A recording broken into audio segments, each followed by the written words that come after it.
നിയമസഭാ തെരഞ്ഞെടുപ്പിൽ രണ്ടാം ഘട്ട സ്ഥാനാർത്ഥി പട്ടിക പുറത്തുവിട്ട് ബി.ജെ.പി. ആറന്മുളയിൽ കുമ്മനം രാജശേഖരനും നാട്ടികയിൽ CPI വിട്ട CC മുകുന്ദനും ഉൾപ്പെടെ 39 പേരുടെ പട്ടികയാണ് പ്രഖ്യാപിച്ചത്. കണ്ണൂർ, തിരുവനന്തപുരം സീറ്റുകളിൽ സ്ഥാനാർത്ഥികളെ ഇനിയും പ്രഖ്യാപിച്ചിട്ടില്ല. രണ്ടാം ഘട്ടത്തിൽ 39 സ്ഥാനാർത്ഥികളുടെ പേരുകളാണ് ബി.ജെ.പി. കേന്ദ്ര നേതൃത്വം പ്രഖ്യാപിച്ചത്.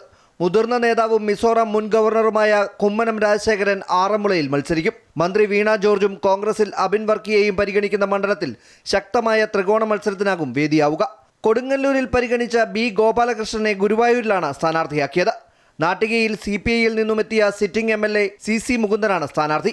മുഖ്യമന്ത്രി പിണറായി വിജയൻ മത്സരിക്കുന്ന ധർമ്മടത്ത് K രഞ്ജിത്തും, കുണ്ടറയിൽ ബിഗ് ബോസ് താരം റോബിൻ രാധാകൃഷ്ണനും, കൊല്ലത്ത് ഡോക്ടർ പ്രതാപും, തൃത്താലയിൽ V ഉണ്ണികൃഷ്ണനും ജനവിധി തേടും. അതേസമയം കണ്ണൂർ, തിരുവനന്തപുരം സീറ്റുകളിൽ രണ്ടാം ഘട്ടത്തിലും സ്ഥാനാർത്ഥികളെ പ്രഖ്യാപിച്ചിട്ടില്ല. അതിനിടെ ഒരു പിടി നേതാക്കൾ ഇന്നും NDAയുടെ ഭാഗമായി. എന്തു കസർത്ത് കാട്ടിയാലും LDFന് തുടർഭരണം കിട്ടില്ലെന്ന് BJP സംസ്ഥാന അധ്യക്ഷൻ രാജീവ് ചന്ദ്രശേഖർ പറഞ്ഞു.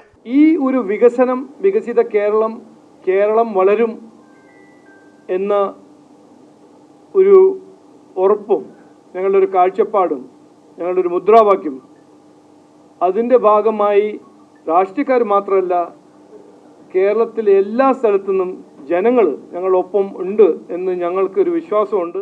തെരഞ്ഞെടുപ്പിൽ വിവാദ രാഷ്ട്രീയമല്ല, വികസന രാഷ്ട്രീയം ചർച്ച ചെയ്യണമെന്നും BJP സംസ്ഥാന അധ്യക്ഷൻ ആവശ്യപ്പെട്ടു. അമൃത ന്യൂസ്, തിരുവനന്തപുരം.